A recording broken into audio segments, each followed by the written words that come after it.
Elle Duncan. I'm Molly. Hello. Hi guys. Hey SA, how we feeling? What's up? What's up? How y'all doing? How you do? How you do? How you do? What's up? Good. Hey man, nobody knows how to turn it on when the red light comes on like you, dog. It is a true TV phenomenon. Undefeated, never lost. Thank you so much, man. Thank you so much, my brother. Absolutely. Hey, Elle. Hi. How you doing, Elle? I'm doing great. I'm just loving life here on this Friday with you. That's what I'm talking about. That's what All I'm right. talking about. You know who else is loving life, folks? Kirk Cousins. Earning all that Monday, Thursday night. The $180 million quarterback threw for a career-high 509 yards, 4 touchdowns. The last of them, a 45-yard scoring pass in overtime that gave the Atlanta Falcons an improbable 36-30 victory over the Tampa Bay Bucks. Cousins, walk to me. This is the first time doing that, but honestly, I mean, needed an extra quarter to get there with overtime. But Zach kept putting the ball in my hand, gave me a lot of at-bats, 58 attempts, 81 plays. It's amazing what you can do when you're out there on the field and get more chances. Al, Atlanta, home team? No, it's not home team. You're Denver Broncos. Okay. How far can Cousins take the Falcons? Atlanta is my hometown, and I just have to say I was watching that game, and I'm thinking the only people who are celebrating this win more are the people who own the publishing rights to Nuck a Few Buck, because that song was played 500 times in the city of Atlanta last night, undoubtedly. It feels like this was the quarterback that was promised. This is what we wanted to see. Kirk Cousins specifically in a game-winning situation with the ability to drive down the field and do it. He looked more decisive. He was spreading the ball around. He targeted 4 different receivers at least 8 different times. This is why everyone thought that they could win this division, because you're talking about a team last year who was right on the precipice of winning a division that was very gettable with 2 of the worst quarterbacks that we've ever seen in Desmond Ridder and Taylor Heineke. Let's just be real.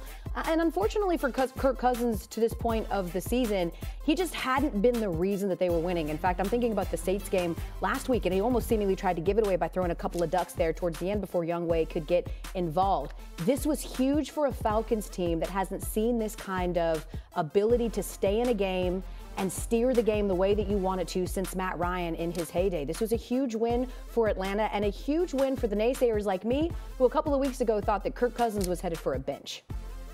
Yeah, I mean, naysayers, let all naysayers Let the naysayers know. That is still very funny to me.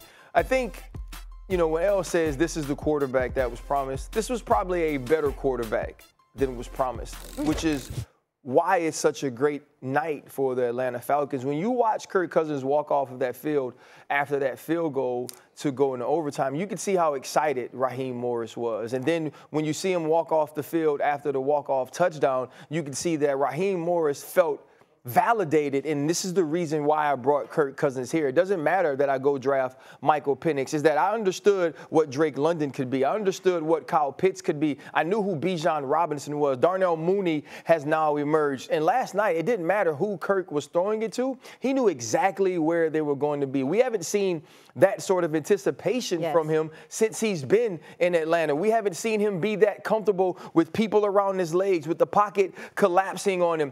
That was that dad confidence I'm used to seeing Kirk Cousins have. That's that I wore my Target shirt with my Target khakis with these Sperry's to this place in Atlanta, and I'm a swag surf up top instead of down low like all the other people with melanin in their skin. This was who Kirk Cousins can be. This is who Kirk Cousins needs to be for this team. And the one thing I want to say is that, like last night, a night like last night changes the prism in which you view someone.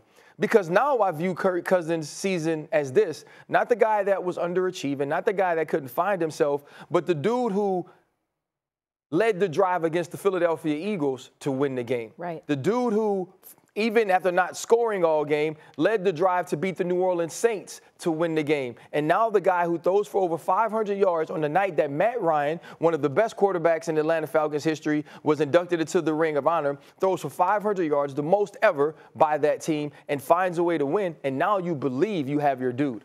SA? That sounds very, very nice. And I mean, considering the eloquence of Elle and the brilliance of RC, I can understand why everybody would be caught up in the whole Kirk Cousins phenomenon. But let me remind y'all, I mean, this is a Friday. It's not a Wednesday, so I don't mean to imitate Doggy this way, but take it easy. Take it easy. 509 passing yards, that's true. I got that. NFL best 11-game winning drive since 2022. Got to give props where props is due. We understand that about Kirk Cousins. We've seen him win regular season games before. We ain't seen much after that. That's number one. Number two, let's take this into consideration about Kirk Cousins. RC, you would know this. Every single yard, all 509 passing yards, was in the pocket. Do you really think that folks are going to just let him do that all season long? You really think that somebody is not going to wake up and say, the brother coming off what was it, an Achilles? Was it an Achilles? I believe that's right. The brother's coming off the Achilles injury. He's got 0 yards rushing this season. He's immobile. He cannot move. Do you think somewhere along the lines of an NFL season, somebody going to figure out, maybe we got to make him move a little bit. Maybe we got to get his behind out of that pocket. I think they've already figured that out. Definitely done that. What I'm saying to you is that everything he did was within the pocket. Nobody has really made him inconvenient yet. And I'm saying to you, RC, as this season wanes, we always knew that Kirk Cousins could throw the football. We always knew he was a quality quarterback when he was a backup to RG3. We knew when he took over in Washington, the brother had some skills. Okay, he got to Minnesota. We damn sure knew the brother had some skills. We get that part. But still, where did it get him? And in the end, I'm looking at Kirk Cousins, and all I'm trying to say is that 509 yards is an aberration. We ain't seen that from anybody since but Tom Brady in 2011 against the Miami Dolphins since the 1970 merger. I got that part. But in the end, what it comes down to is that what I'm saying to you is this is not some scrub that rose above the ashes and said, oh, my Lord, he's really improved. So he's gotten a lot better. Kirk Cousins can play to the playoffs and home. I don't expect much. And that's what that would be beautiful. Yeah, that's what they got him for. Is that what they might win a playoff game. They might not. But no one cares. If you're Raheem Morris, here is what you remember about being a head coach. You remember being in Tampa, not having a quarterback in Josh Freeman, and being out of there in 3 years and having to work so hard as an assistant and a coordinator to be a head coach again because of that. And the one thing he said to himself is, I will not be quarterbackless. I'm going to make sure I have a quarterback that can allow us to compete and get to the playoffs. That's his goal this year. I think everybody wants to win a Super Bowl, but everybody knows that they can't win a Super Bowl. Hold on, Mr. Pivot. Let me pivot to you, right back to you, Mr. Raheem Morris. I like that man. And I think he's done a hell of a job as a coordinator. He's earned the right to be a head coach in the National Football League. And I wish him nothing but the best. This conversation is about Kirk Cousins. And what I'm saying to you is that when we talk about them potentially making the playoffs, well, who made the playoffs last year out of the South? Was it at Tampa Bay? Tampa Bay. What was their record? It was 9-8. 9-8. So, I mean, to stop the presses. You can win the division with a 9-8 record. I mean, stop the presses. All I'm saying is, let's pump the brakes a little bit. We're accustomed to seeing what we've been seeing from Kirk Cousins. How effective is it going to be remains to be seen. Listen, I'm with Stephen A. in terms of their outlook. Like, I still have huge concerns with their red zone offense. I think they have, the second most red zone trips and are 17th in red zone touchdowns, and their pass rush is abhorrent. It's Matthew Judon versus the world. And also, you can't have Kirk Cousins throw the ball 50 times again, right? Like, Bijan Robinson has to get going. But Stephen A., the point is that you're talking about a team last year that when trailing in the fourth quarter was 2-10.